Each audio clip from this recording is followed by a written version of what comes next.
Thursday, comment allez-vous les amis? Ben moi ça va super bien, comme d'habitude, hein. Dès qu'on est loin de la France, on se rend compte à quel point la vie est belle. Euh, j'ai donc passé quelques jours à Kep et à Kampot. À Kampot, je suis restée au Kampot Cabana qui m'a coûté 60 $ pour 4 nuits. Il est bien situé, pas trop loin de la ville. Vous en avez pour 5 minutes en tuk-tuk. Si vous avez envie de marcher, c'est possible. Je pense que ça doit être à peu près 1,5 km, 2 kilomètres. Donc c'est tout à fait jouable, pas la nuit par contre, seulement en journée. Donc je me suis baladée pendant quelques jours. J'ai fait un petit tour en tuk-tuk qui dure à peu près une grosse demi-journée. Vous partez de Kampot, vous passez par les Salins où vous visitez les hangars à sel et vous regardez les ouvriers travailler. C'est vraiment un travail très dur, très épuisant, les pauvres. Après, il y a une grotte à visiter sur le chemin qui est franchement sans intérêt. On passe devant le lac secret qui, franchement, je ne sais pas pourquoi il s'appelle secret, mais c'est joli, mais ça vaut pas le coup de s'arrêter. Et là, on arrive à la plantation, un endroit merveilleux. La plantation, c'est une plantation de poivre qui est tenue par un couple franco-belge que je n'ai pas rencontré. Ils sont installés là depuis une quinzaine d'années. C'est splendide. Je vous amène faire un tour. Mon arbre préféré est là pour m'accueillir, l'arbre du voyageur. Je suis au Kampot Cabana. J'ai payé 60 $ pour 4 nuits. Bon, petit déj pas inclus quand même, faut pas pousser. On va être bien là.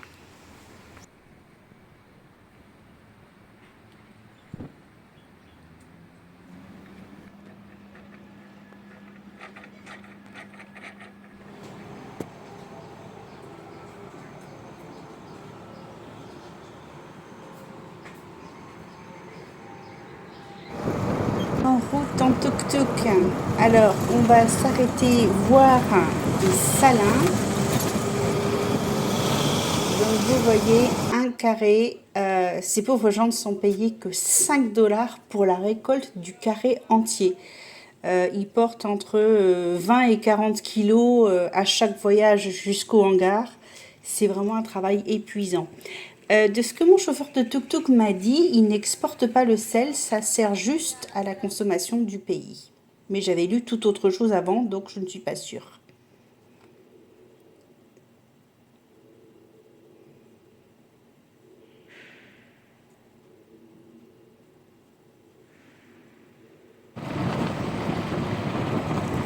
On passe le fameux lac secret. C'est mignon. Alors il y a des petits endroits de pique-nique tout autour du lac. Apparemment c'est bondé le week-end avec les gens qui viennent de la capitale. Mais là c'était très calme. Pourtant c'est un samedi matin. Marqué peut-être venir plus tard. Voilà l'entrée de la plantation.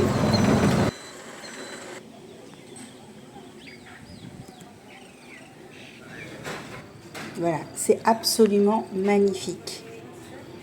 Une vue sur le lac. Alors j'ai beaucoup appris sur le poivre. Il a besoin d'un climat chaud et humide, ça je le savais, mais qu'il avait besoin de vent, je ne savais pas du tout. Il cultive différentes sortes de poivre, mais aussi différentes épices et herbes.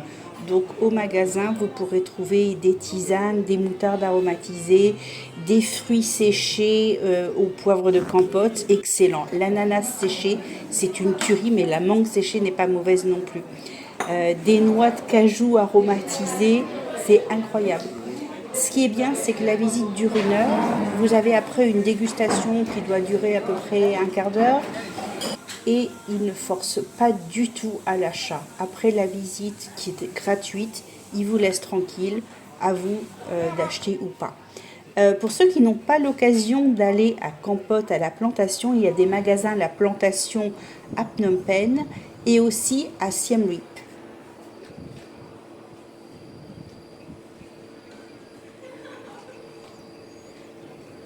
Si vous avez envie, il y a un très bon restaurant aussi sur la plantation dans lequel j'ai mangé un bœuf lop-clac. Comment mieux terminer la journée que par un beau coucher de soleil? J'ai été à Sabai Beach, c'est à peu près 4-5 km du centre-ville en tuk-tuk, un endroit merveilleux. J'étais toute seule, il y avait peut-être juste 2 ou 3 personnes sur la plage en bas. Superbe.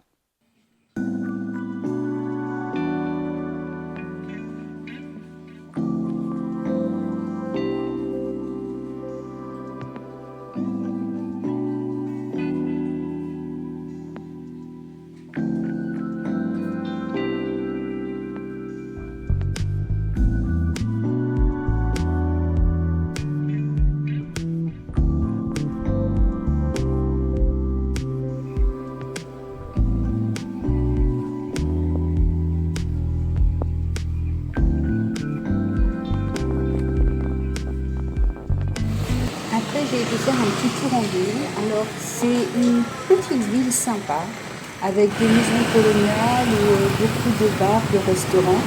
Bon, évidemment, il y a toujours une rue pas fréquentable avec beaucoup de jeunes femmes, on va dire, mais c'est comme partout en Asie, hein, la Thaïlande est pire que le Cambodge. Et j'ai trouvé ce marché où il y a franchement tout genre de nourriture possible. J'ai trouvé de la nourriture italienne, des crêpes, la totale. Le deuxième jour, j'ai tout simplement voulu aller à Montbocor, mais étant donné qu'on est à un peu plus de 1000 mètres d'altitude et qu'il y a beaucoup de fumée blanche ici en ce moment, je n'ai pas pu. C'est d'ailleurs les fumées que j'avais dans le train en partant de Phnom Penh l'autre jour.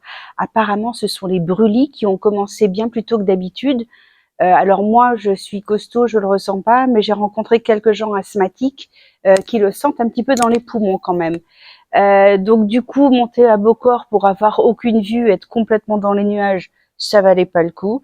Donc j'ai trouvé une piscine à aller squatter parce que oui, quand j'ai pas de piscine dans mes hôtels, je vais squatter les piscines des autres hôtels à côté. Et j'ai fait une super balade en bateau sur la rivière et dans l'endroit qu'on appelle la cathédrale. En fait, vous avez ces palmiers qui sont en arche comme ça, qui font penser à une cathédrale. Donc, vous pouvez le faire soit en bateau, soit en kayak, seul, accompagné. Il y a plusieurs options. Si vous demandez à votre guest house ou à votre hôtel, ils pourront vous renseigner.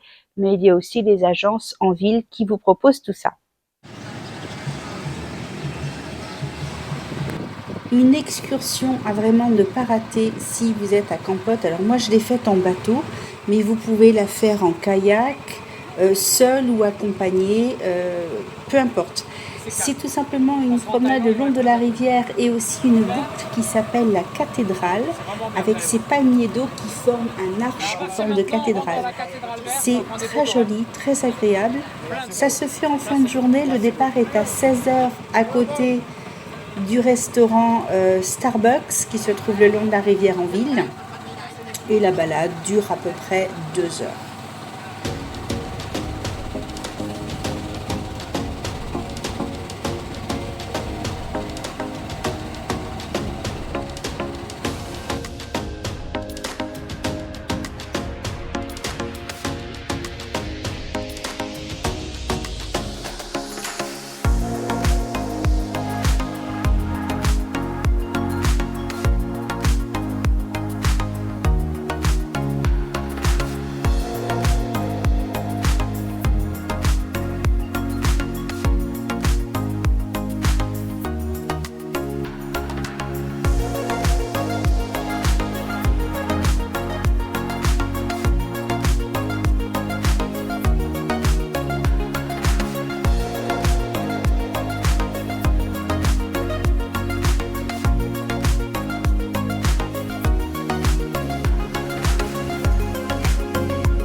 Le troisième jour, parce que je ne pouvais toujours pas aller à Montbocor, j'ai décidé de retourner à Kep, que je connaissais déjà, qui n'a rien d'exceptionnel en soi, donc ne perdez pas de temps à aller à Kep, mais j'avais une journée à tuer, donc autant faire quelque chose de sympa. Je me suis pris un hamac au bord de la plage et j'ai lu mon bouquin.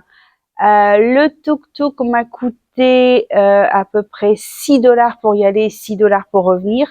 Par contre, déjeuner à Cape Beach, ils se moquent un petit peu de nous, ils se prennent un peu pour Saint-Tropez. 10 $ le riz avec des fruits de mer, ouais, bof, quand on les paye 3 $ ailleurs sur les marchés, pas bon. Ils me reverront pas, ça c'est sûr.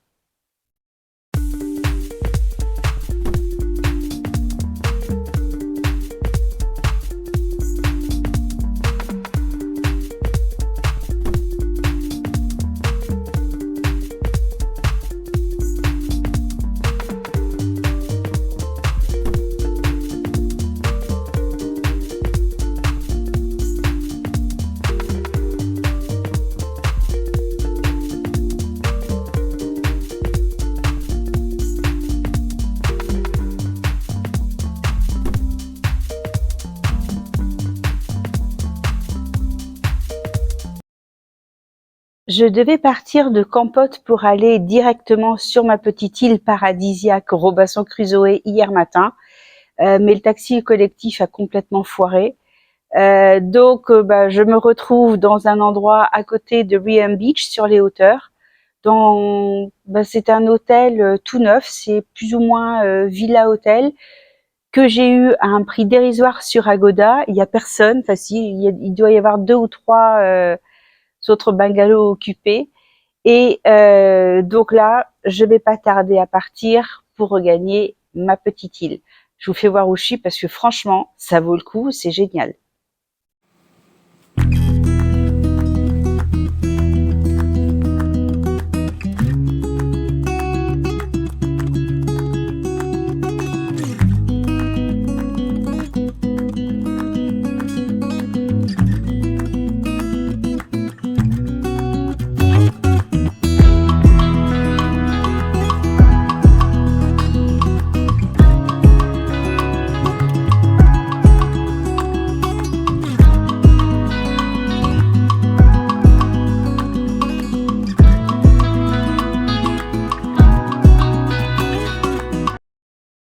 J'espère que je vous ai donné envie de voyager un petit peu.